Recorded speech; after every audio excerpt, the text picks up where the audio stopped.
Renee Michelle, and I'm here with my co-host, Rich Gaspari. We're going to talk about and explore behind the stories with bodybuilding, the greatest milestone. Now, Rich, what was your diet like during the time? Well, I started bodybuilding when I was 13 years old. I knew nothing about what to do with diet. And I believed when you diet, you just don't eat. And that's how you get yourself to lose weight. So I started competing. I was like 16 years old. I went into my first show. And what I did is I ate like 1,000 calories, which is basically starvation. Jesus. And I lost weight, but I also lost muscle. Oh, wow. And I go to myself, well, this is not working. I'm getting myself just to be skinny after I did all this lifting. I mean, I was just a teenager. And it was funny because there was this coach, I talked on one of the other podcasts with you, about there was no coaches. There were a couple coaches out there. One of the guys was named Bob Gruskin, and he was into helping out a lot of the upcoming bodybuilders. So I described my diet to him. He's like, what are you doing?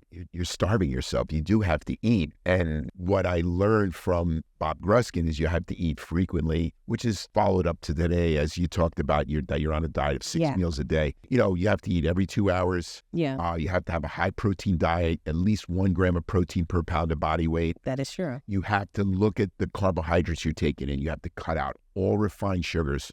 Can't eat fruits. You can't eat any white flour. You can't eat any white sugar. You can eat some complex carbs, but not a lot of complex carbs. So what you're doing on a diet, you say, like half a cup, guys would eat a little bit more complex carbs, either from sweet potatoes or from brown rice or white rice or oatmeal. Right. Those are your choices when it comes to complex carbs. Yeah. You don't want to eat bread. You don't want to eat anything that has gluten in it. Pastas, breads, you want to stay away from them. So my diet was 6 meals a day, smaller meals, higher protein, at least 1 gram to 1.5 grams. I was taking 2 grams of protein per pound of body weight. So if I weighed, back then it was 150 pounds, I'd take 300 grams of protein. My carbs were around 200 grams, and my fats were really low. Egg whites were a staple of what I would eat. Chicken was another staple of what I would eat. White fishes. Yeah. Not much in fishes that had a lot of fat. Cod and roughy. Yeah, orange roughy, cod, flounder, those type of fishes. I learned today that you should have essential fats. You should eat some salmon in your diet. You should have some avocado. Yeah. You should have olive oil, because they are good fats. Right. That actually help you burn more fat. Correct. Too many bodybuilders go on such low fat diets that it ends up actually hurting them. So I learned from this guy, Bob Gruskin, but then I did study nutrition. Being a pre-med student, I really was intrigued about the body, not only the anatomy, but how the body worked when it came to nutrition. So I found out through this nutritionist, Barry Sears. Mm-hmm. He followed what was called a 40-40-20. 40-40-20 is 40% protein, 40% complex carbohydrates, and 20% fat. Nice. As a bodybuilder, I actually made it slightly different. I went 45 to 50%, proteins, 30% carbohydrates, and then 15 to 20%, 10 to 15% fat was the diet that I followed as a bodybuilder, because I felt bodybuilding needed more protein. And just eating those small meals frequently through the day would speed up your metabolism, because the more you eat frequently, cutting out refined sugars, refined fats, high fat diet, your metabolism is going to start to speed up. And it's funny, you were talking about earlier how you started feeling really hot. Oh, yeah. And when your metabolism is really cranking, and when you start getting leaner and leaner, you actually feel hot. Yeah.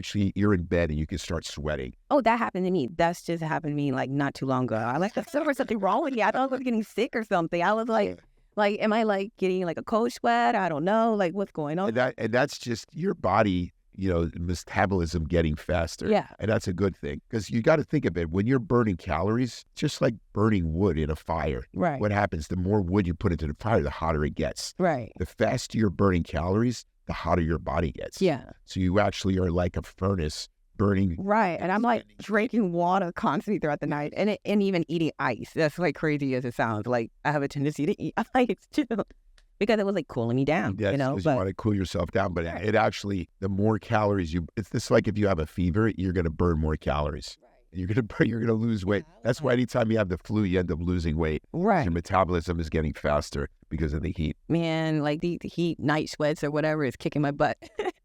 So not only that you competed, but it's as far as what would you define, or how would you redefine what it meant to be in peak condition?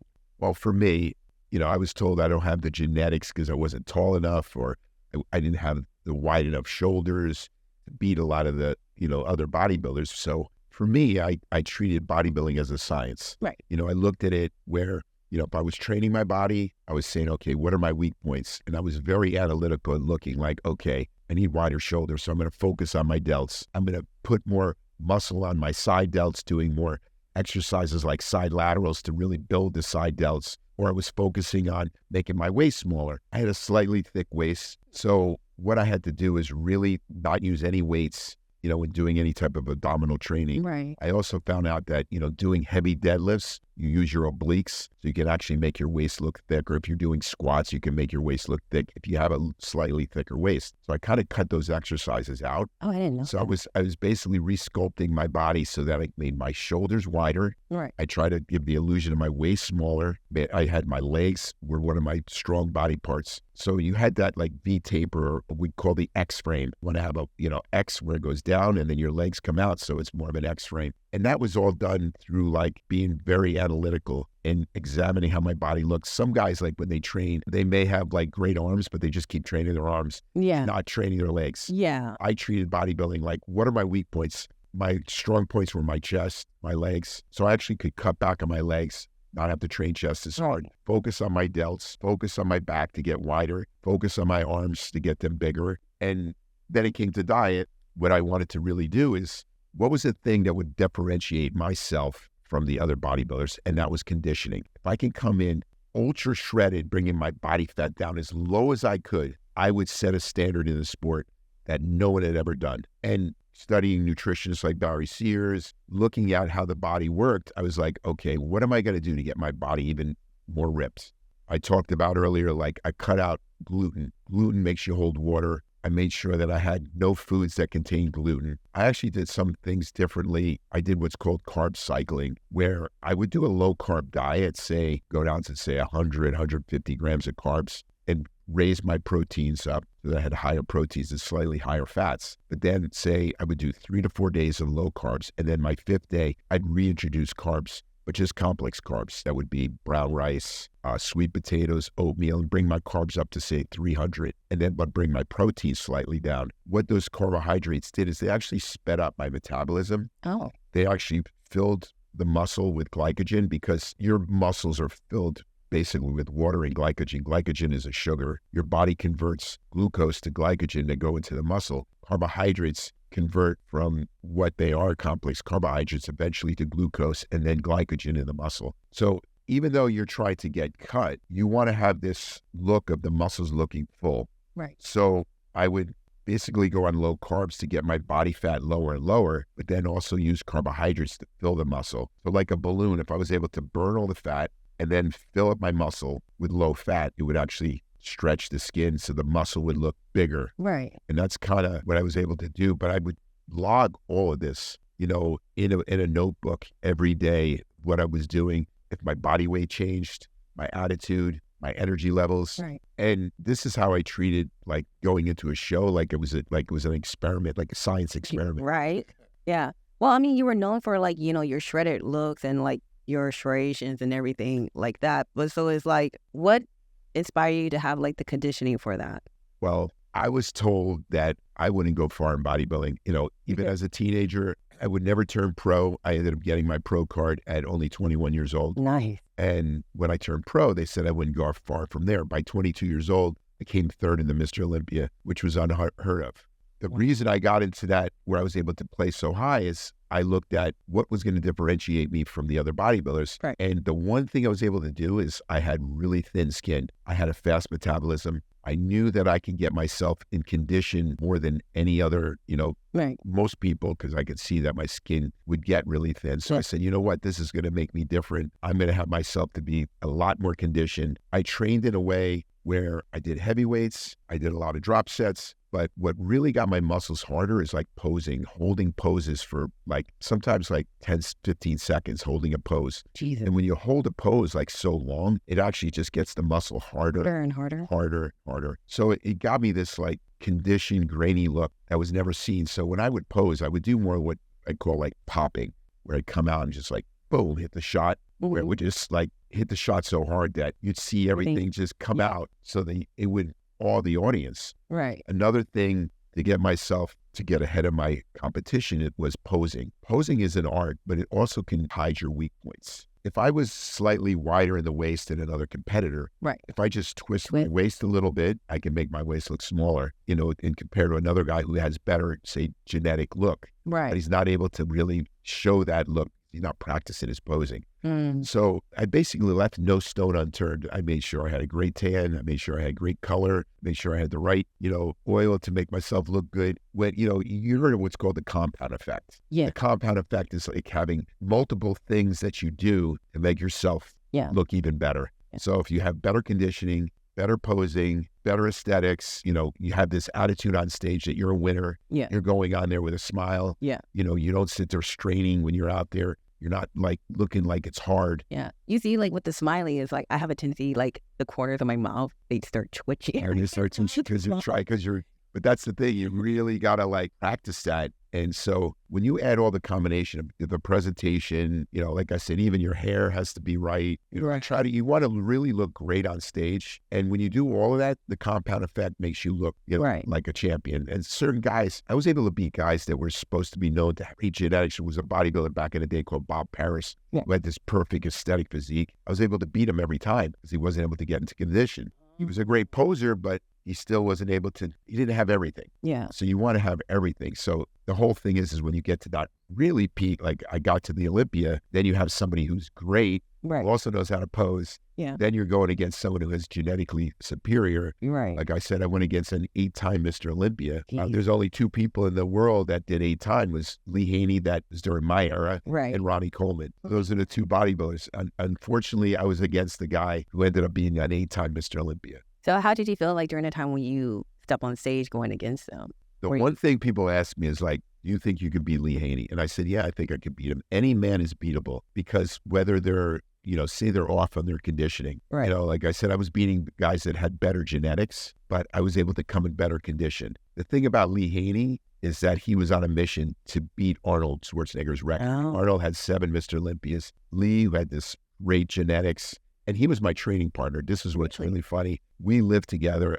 When I moved to California, I ended up where I was training in the gym, and Lee Haney saw me. He was already pro, and he came up to me and said, "Hey, kid," because I was like 20-year-old kid, and he's like, "Would you like to train with me?" And he was a pro. I was like, "Oh my God, I'm going to get to train with a pro." Right. Of course, I took the opportunity to train with him, and we became training partners. Nice. That year, he won his first Mr. Olympia. I ended up winning the Nationals and Mr. Universe, getting my pro card. A year later, I was knocking on his door, competing against him and getting 3rd place in my first Mr. Olympia. Oh, wow. So, but the thing with Lee Haney taught me a lot about balancing the physique. He was very much into making sure, training proper form, squeezing the muscle. When I started bodybuilding, I got inspired by a lot of power lifters. Right. Like lifting heavy. I said earlier, I was benching like 520, I was squatting close to over 700 pounds. Jesus. So, but then my legs were too big. My shoulders were wide. So I had to like look at my aesthetics, and like Lee was like, you need to train your shoulders. You need to train your back more. Your arms are not big enough. So I started focusing on the body parts. Well, that's like really nice of him to like point things Well, out. I was an amateur. He didn't think I was going against him. Yeah. 2 years.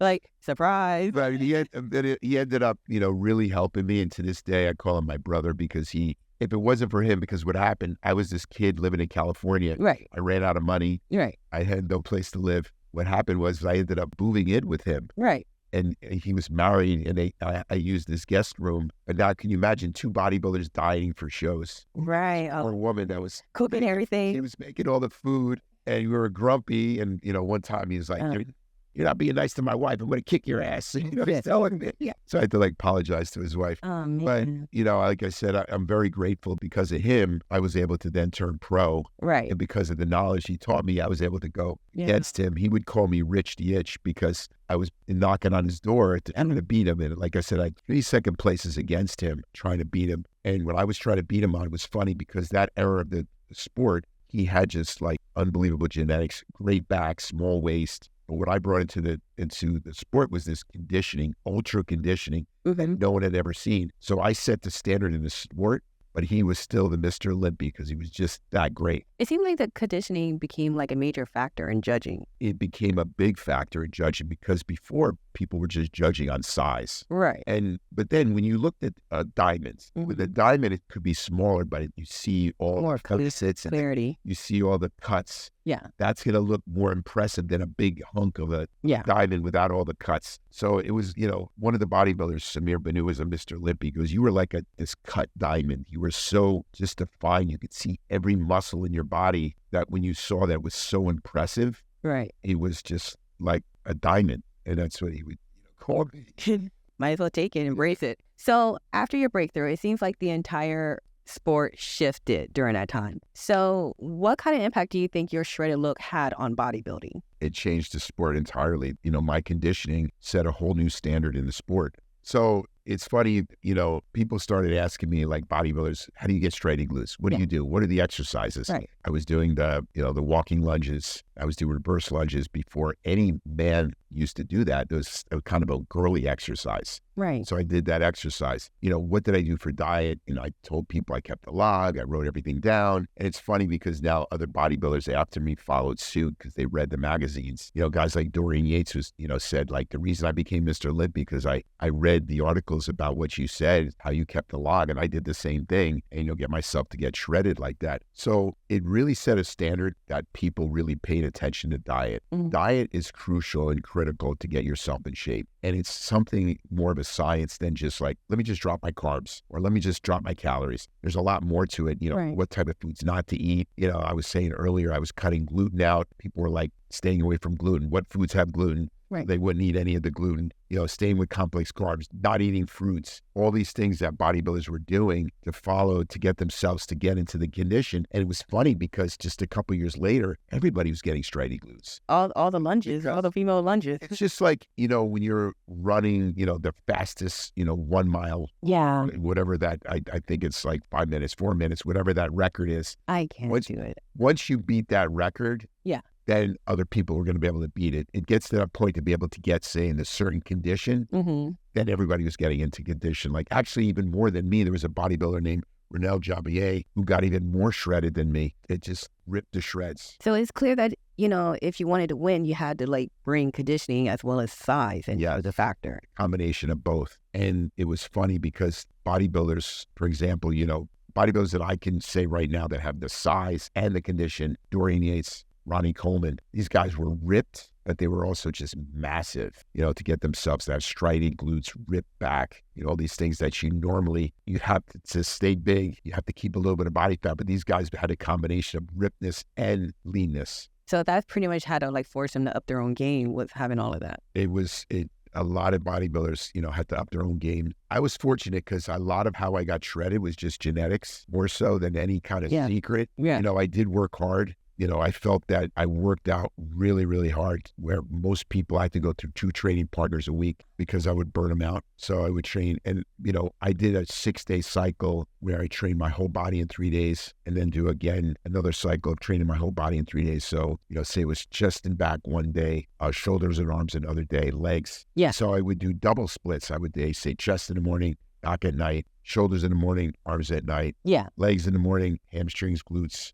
At night. So I would train, that was my double split and then repeat it. And you didn't have to do any type of cardio, right? Because I train like that and so frequently, I didn't do any cardio to get ripped like that. Oh, Jesus. I was also young, was in my early 20s. Yeah. And it was easier. Yeah. As I got older in my 30s competing, I had to start doing Yeah. Because now, like, I'm in my 30s. So it's like when I was in my 20s, it's like I could just eat anything. And I'm like, yes. But now it's like the struggle is real. Yeah. It becomes harder. And then you have to implement cardio. And it's funny, when you're talking about bodybuilding, in the gyms back then, there was very little cardio. You would have like a bike, like this, this like bike or this row machine. There was like just a couple, pieces in there, and it was mostly all weights. So the cardio I did when I was, say, for example, training in California, there was these steps in Santa Monica. There was these huge steps that I would go after training. I would go up and down these steps, and it was like this big mountain. I feel like I'll probably faint. Like I'll probably. When you want to lose weight, you know how to use a stepper. This was a real stepper. It was real steps. Yeah, probably like walk on a Great Wall of China or not, But no, like as of today, like a lot of athletes, they require on the amount of knowledge that they have today and the technology, compared to like back then and now, like with social media and everything, to continue on keeping that shredded look, like, is that maintainable throughout the whole time, or you have to take a break from it? Or you can't stay shredded all year round. You have to let your body give it a break. And, like off season, I would have to like eat up a little bit and put some weight on. Now, I always stayed in great shape. I was only within 15 pounds, 10 to 15 pounds of contest weight. Right. My body weight was anywhere between 215 and 225 when I competed. So I would get up to say 235, body weight. So when I would get in shape, it was normally just losing 10 pounds, 10, 15 pounds, which wasn't a lot of weight to lose. Okay, so it's not like that much of a challenge. Yeah. So, I mean, it was still... it's still a challenge, but it's like... You're staying in shape all year round. Once you gain mass, I was kind of trying to maintain this condition, but not shredded look. Right. Another thing is I became a pro bodybuilder. Pro bodybuilders, what that means is I'd have to do exhibitions and seminars all over the country, all over the world. Wow. So I couldn't just let myself get fat and out of shape. So I'd have to go, say I was traveling to Europe and I had to guest pose for Mr. Italy. I'd have to be in shape. I didn't want to go on stage and be just out of shape guy. So I would stay in good shape for these guest posing spots. So it was a little hard because I didn't want to be in contest shape, but I still wanted to be in good shape. Yeah, that's kind of like harsh because now you still have to keep like maintaining a certain amount. Where before, when I was an amateur, I could get fat in the off season. No one would know it. Yeah. And then get ready for a show. Yeah. But back then, but now you're doing seminars and everything. Yeah, I was making money, doing seminars or showing my body off, and I was. So let me ask: were you taking your prep meals with you? All the time. All the time? I was always eating my meals, always keeping my food with me. Even overseas and stuff? Overseas was really hard, but what I would do is I have a big duffel bag. Right. And first off, when I would call the promoter, I'd say, listen, I need to eat, and here's the food that I need to eat. Right. So can you have this food for me? Oh, that's... And they would prepare the food, and like I would land and say, okay, here's your food, here's your chicken, here's your, beef, here's your, rice. Oh, that's good. So I didn't want to go there and not have food ready. I'd actually bring food with me till I got there. I'd actually bring cans of tuna with me. If I didn't have food, I brought cans of tuna with me. Another thing I did is I had a hot plate. Yeah. So I'd bring a hot plate with me. I'd bring like a bag of rice. Say I was in a bind, I have tuna and I had rice. So at least I'd have, a staple, my protein and my complex.